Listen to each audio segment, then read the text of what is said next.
Hello বন্ধুরা, আমাদের YouTube চ্যানেলের পক্ষ থেকে আরেকবার স্বাগত। আজকে এই ভিডিওতে আমরা আলোচনা করব এএনএম জিএনএম পরীক্ষার সাজেশন সম্পর্কে।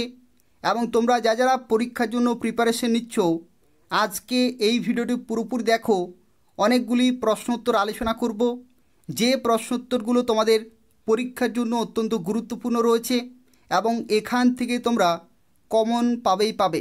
এবং পরীক্ষা পর্যন্ত আমি তোমাদেরকে প্রত্যেকটি সাবজেক্টের যে সমস্ত অধ্যায়গুলি রয়েছে প্রত্যেকটি অধ্যায় থেকে তোমাকে কিন্তু সাজেশন দিয়ে দেব।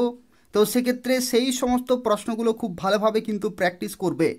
এই চ্যানেলটি নিয়মিত ফলো করতে থাকো এবং অবশ্যই সাবস্ক্রাইব করে রাখো। এখান থেকে তোমরা এএনএম জিএনএম পরীক্ষার সাজেশন পেয়ে যাবে। তো দেখো, আজকের প্রথম প্রশ্নে বলা হচ্ছে শ্বেত রক্তকণিকার মধ্যে দানাদার শ্বেতকণিকার পরিমাণ। এই প্রশ্নের কারেক্ট আনসার কী হবে?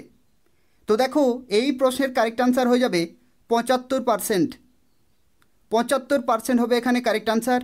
শ্বেত রক্তকণিকার মধ্যে দানাদার শ্বেতকণিকার পরিমাণ হচ্ছে 75%। পরবর্তী প্রশ্ন থেকে বলা হচ্ছে শ্বেত রক্তকণিকার মধ্যে দানাবিহীন শ্বেতকণিকা থাকে।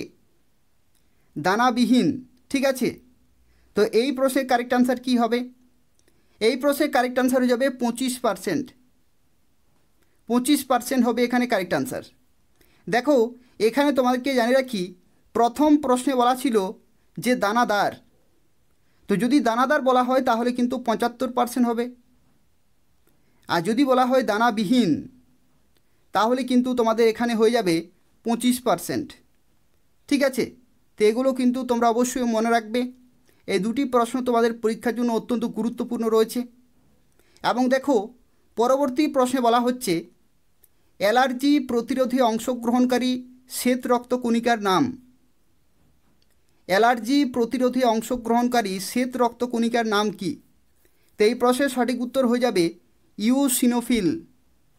ইওসিনোফিল, অপশন এ হচ্ছে এখানে কারেক্ট আনসার। পরের প্রশ্ন দেখো, বলা হচ্ছে লসিকাতে কত শতাংশ জল থাকে? এই প্রশ্নটি আরও একটি গুরুত্বপূর্ণ প্রশ্ন রয়েছে। লসিকাতে কত শতাংশ জল থাকে? তো দেখো, এই প্রশ্নের সঠিক উত্তর হয়ে যাবে 94% বা 94%। অপশান সি হচ্ছে এখানে কারেক্ট আনসার। তো দেখো, পরবর্তী প্রশ্নে বলা হচ্ছে কোন শ্বেতরক্তকণিকার নিউক্লিয়াস আকৃতিতে গোল হয়? কোন শ্বেতরক্তকণিকার নিউক্লিয়াস আকৃতিতে গোল হয়? তো এই প্রশ্নের সঠিক উত্তর হয়ে যাবে লিম্ফোসাইট। লিম্ফোসাইট হবে এখানে কারেক্ট আনসার। পরের প্রশ্নে দেখো, বলা হচ্ছে যে শ্বেতরক্তকণিকা যকৃৎ এবং প্লীহাতে উৎপন্ন হয় তা হলো। যকৃতে উৎপন্ন হয় এবং প্লীহাতে উৎপন্ন হয় যে শ্বেতরক্তকণিকা, সেটি হলো কারেক্ট আনসার কী হবে? তো এই প্রশ্নের কারেক্ট আনসার হয়ে যাবে মোনোসাইট। মোনোসাইট, অপশান ডি হচ্ছে এখানে কারেক্ট আনসার। পরের প্রশ্ন দেখো, বলা হচ্ছে মানুষের রক্তের এবীয় শ্রেণীবিন্যাস কে আবিষ্কার করেন? এই প্রশ্নটি অবশ্যই তোমরা কিন্তু মনে রাখবে, তোমাদের পরীক্ষার জন্য অত্যন্ত গুরুত্বপূর্ণ রয়েছে। অবশ্যই মনে রাখবে, মানুষের রক্তের এবীয় শ্রেণীবিন্যাস কে আবিষ্কার করেন? তো এই প্রশ্নের সঠিক উত্তর হয়ে যাবে কার্ল ল্যান্ডস্টেইনার। অপশান ডি হচ্ছে এখানে কারেক্ট আনসার।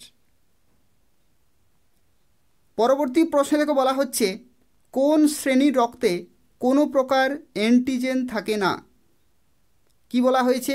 কোন শ্রেণীর রক্তে কোনো প্রকার অ্যান্টিজেন থাকে না? তো এই প্রশ্নের কারেক্ট আনসার হয়ে যাবে ও। ব্লাড গ্রুপ ও এর মধ্যে কোনো প্রকার অ্যান্টিজেন থাকে না। অপশান ডি হচ্ছে এখানে কারেক্ট আনসার। পরের প্রশ্ন থেকে বলা হচ্ছে কোন শ্রেণীর রক্তে কোনো প্রকার অ্যান্টিবডি থাকে না? যদি বলা হয় অ্যান্টিবডি থাকে না, তো সেক্ষেত্রে এখানে কারেক্ট আনসার হয়ে যাবে এবি। এবি হয়ে যাবে এখানে কিন্তু কারেক্ট আনসার। এখানে দেখো, এই দুইটি প্রশ্ন কিন্তু মোটামুটি প্রায় কিন্তু একই রকমের রয়েছে। যদি তোমাদের বলা হয় অ্যান্টিজেন থাকে না, তাহলে তোমরা কারেক্ট আনসার করবে ও। আর যদি বলা হয় অ্যান্টিবডি থাকে না, তো সেক্ষেত্রে তোমরা কিন্তু কারেক্ট আনসার করবে এবি। ঠিক আছে, অবশ্যই তোমরা এই দুটি প্রশ্নের উত্তরও কিন্তু মনে রাখবে। যতগুলি তোমাদেরকে শেয়ার করে দিচ্ছি তোমাদের পরীক্ষার জন্য অত্যন্ত গুরুত্বপূর্ণ রয়েছে এবং সর্বসেরা সাজেশন কিন্তু রয়েছে। যারা ভিডিওটি দেখছো অবশ্যই লাইক করে দেবে, নিয়মিত চ্যানেলটি ফলো করতে থাকো। প্রত্যেকটি সাবজেক্টের অধ্যায় ভিত্তিক তোমরা কিন্তু সাজেশনগুলি পেয়ে যাবে। পরবর্তী প্রশ্ন থেকে বলা হচ্ছে, একজন সুস্থ প্রাপ্তবয়স্ক ব্যক্তির স্বাভাবিক সিস্টোলিক প্রেশার কত? এই প্রশ্নের উত্তর কি হবে? একজন সুস্থ প্রাপ্তবয়স্ক ব্যক্তির স্বাভাবিক সিস্টোলিক প্রেশার কত? তো স্বাভাবিক সিস্টোলিক প্রেশার হচ্ছে 110 থেকে 130 mmHg। অপশান সি হচ্ছে এখানে কিন্তু কারেক্ট অ্যান্সার। অপশান সি অবশ্যই তোমরা মনে রাখবে। পরের প্রশ্নে বলা হচ্ছে, মানুষের রক্তচাপ যে যন্ত্রের সাহায্যে মাপা হয় তা হলো। এটা কিন্তু অবশ্যই তোমরা মনে রাখবে। দেখো, এই প্রশ্নের কারেক্ট অ্যান্সার হয়ে যাবে স্ফিগমোমেনোমিটার। স্ফিগমোমেনোমিটার অপশান সি হচ্ছে এখানে কারেক্ট অ্যান্সার। পরের প্রশ্নে দেখো বলা হচ্ছে, নিউক্লিয়াসযুক্ত যে রক্ত কণিকা রক্ততঞ্চনে অংশ নেয়। নিউক্লিয়াসযুক্ত যে রক্তকণিকা রক্ততঞ্চনে অংশ নেয় তার নাম কি? তো তার নাম হচ্ছে থ্রোম্বোসাইট। থ্রোম্বোসাইট অপশান সি হচ্ছে এখানে কারেক্ট অ্যান্সার। অপশান সি হবে এখানে সঠিক উত্তর। পরের প্রশ্নে বলা হচ্ছে, নিউক্লিয়াসবিহীন যে রক্তকণিকা রক্ততঞ্চনে অংশ নেয় তার নাম কি? নিউক্লিয়াসবিহীন যে রক্তকণিকা রক্ততঞ্চনে অংশ নেয় তার নাম কি? তো দেখো, এই প্রশ্নের সঠিক উত্তর হয়ে যাবে অনুচক্রিকা। অনুচক্রিকা অপশান ডি হচ্ছে এখানে কারেক্ট অ্যান্সার। পরবর্তী প্রশ্নে দেখো বলা হচ্ছে, ও শ্রেণীর রক্তের ক্ষেত্রে কোনটি সঠিক? তো এই চারটি অপশানের মধ্যে কোনটি হবে কারেক্ট অ্যান্সার? তো দেখো, এই প্রশ্নের সঠিক উত্তর হয়ে যাবে এগ্লুটিনোজেন থাকে না। অপশান এ হচ্ছে এখানে কারেক্ট অ্যান্সার। পরবর্তী প্রশ্নে দেখো বলা হচ্ছে, কোন শ্বেতরক্ত কণিকার নিউক্লিয়াস বৃক্কাকৃতির? ঠিক আছে, কোন শ্বেতরক্ত কণিকার নিউক্লিয়াস বৃক্কাকৃতির?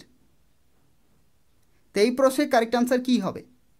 তো এই প্রশ্নের কারেক্ট অ্যান্সার হয়ে যাবে মোনোসাইট। মোনোসাইট অপশান ডি হচ্ছে এখানে কারেক্ট অ্যান্সার। এই প্রশ্নটি কিন্তু তোমাদের পরীক্ষার জন্য খুবই গুরুত্বপূর্ণ রয়েছে, অবশ্যই মনে রাখবে। পরবর্তী প্রশ্ন থেকে বলা হচ্ছে, স্ত্রীলোকের রক্তে প্রতি ঘন মিলিলিটারে লোহিত রক্তকণিকার সংখ্যা কত? তো এই প্রশ্নের সঠিক উত্তর হয়ে যাবে 45 লক্ষের মতো। 45 লক্ষের মতো অপশান সি হচ্ছে এখানে কারেক্ট অ্যান্সার। অপশান সি হবে এখানে সঠিক উত্তর।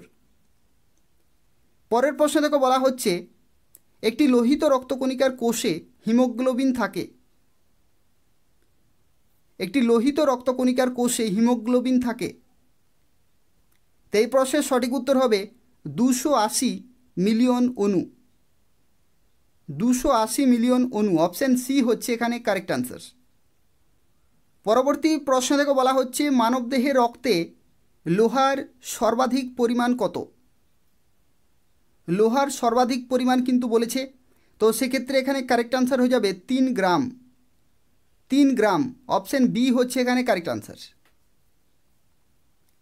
পরবর্তী প্রশ্ন, এই প্রশ্নটি কিন্তু পরীক্ষায় আসতে পারে। দেখো, লোহিত রক্তকণিকার আয়ু কত? লোহিত রক্তকণিকার আয়ু কত? তো এই প্রশ্নের সঠিক উত্তর হয়ে যাবে 120 দিন। 120 দিন অপশান বি হচ্ছে এখানে কারেক্ট অ্যান্সার। 120 দিন। পরবর্তী প্রশ্ন থেকে বলা হচ্ছে, লোহিত রক্তকণিকা তৈরির পদ্ধতিকে কি বলে? তো এই প্রশ্নের সঠিক উত্তর হবে এরিথ্রোপয়েসিস। এরিথ্রোপয়েসিস অপশান ডি হচ্ছে এখানে কারেক্ট আনসার। 21 নম্বর প্রশ্ন দেখো, এরপর আমরা কিছু জিকে প্রশ্ন উত্তর আলোচনা করব। জিকে প্রশ্ন উত্তরগুলো যেগুলো তোমাদের পরীক্ষার জন্য অত্যন্ত গুরুত্বপূর্ণ সেগুলোই কিন্তু এখানে রয়েছে। তো সেক্ষেত্রে পুরোপুরি ভিডিওটি দেখো।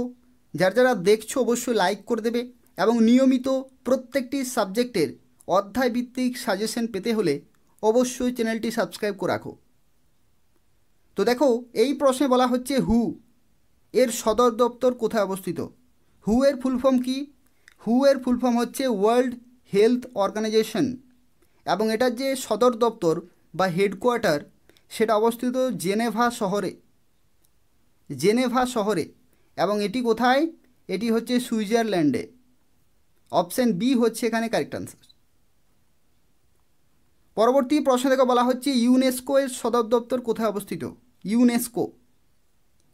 তো ইউনেস্কো সদর দপ্তর হচ্ছে প্যারিসে, এবং প্যারিস কোথায় অবস্থিত? ফ্রান্সে। প্যারিস কোথায় অবস্থিত? ফ্রান্সে। অপশান ডি হচ্ছে এখানে কারেক্ট আনসার। পরবর্তী প্রশ্ন, সৌরজগতের উষ্ণতম গ্রহ কোনটি? সৌরজগতের উষ্ণতম গ্রহ কোনটি? এখানে তোমাদেরকে একটি তথ্য বলে রাখি, তোমরা অবশ্যই কমেন্টে জানাবে যে সৌরজগতের শীতলতম গ্রহ কোনটি। অবশ্যই তোমরা যারা জানো অবশ্যই কমেন্টে জানাবে। তো দেখো, এই প্রশ্নের সঠিক উত্তর হয়ে যাবে শুক্র। এটা কিন্তু অনেকেরই ভুল হতে পারে পরীক্ষাতে। সৌরজগতের উষ্ণতম গ্রহ কিন্তু শুক্র। অপশান বি হচ্ছে এখানে কারেক্ট আনসার। পরবর্তী প্রশ্ন থেকে বলা হচ্ছে স্মৃতি মন্ধনা কোন খেলার সাথে যুক্ত? তো এই প্রশ্নের সঠিক উত্তর হয়ে যাবে ক্রিকেট। স্মৃতি বন্ধনা ক্রিকেটের সাথে যুক্ত। অপশান সি হচ্ছে এখানে কারেক্ট আনসার। পরবর্তী প্রশ্ন থেকে বলা হচ্ছে কোন দেশ 2024 সালের গ্রীষ্মকালীন অলিম্পিক গেমস আয়োজন করবে? কোন দেশ 2024 সালের গ্রীষ্মকালীন অলিম্পিক গেমস আয়োজন করবে? এটা সঠিক উত্তর হয়ে যাবে ফ্রান্স। ফ্রান্স হবে এখানে কারেক্ট আনসার। এবং যে শহরে অনুষ্ঠিত হবে বা আয়োজিত হবে সেটি হচ্ছে প্যারিস শহর। প্যারিস শহরে কিন্তু আয়োজিত হবে 2024 সালের গ্রীষ্মকালীন অলিম্পিক গেমস। তো এই হচ্ছে আজকের 25টি গুরুত্বপূর্ণ প্রশ্ন উত্তর, যেগুলি তোমাদের এএনএম জিএনএম পরীক্ষার জন্য অত্যন্ত গুরুত্বপূর্ণ রয়েছে। এবং তার সাথে সাথে তোমাদের জানিয়ে রাখি, নিয়মিত এই চ্যানেলটি তোমরা ফলো করতে থাকো এবং সাবস্ক্রাইব করে রাখো। এখান থেকে তোমরা যতগুলি সাবজেক্ট রয়েছে প্রত্যেকটি সাবজেক্টের অধ্যায় ভিত্তিক তোমরা কিন্তু সাজেশন পেয়ে যাবে পরীক্ষা পর্যন্ত। তো সেক্ষেত্রে অবশ্যই চ্যানেলটি সাবস্ক্রাইব করে রাখো, এবং যারা ভিডিওটি দেখলে অবশ্যই ভিডিওটি লাইক করে দেবে। ধন্যবাদ।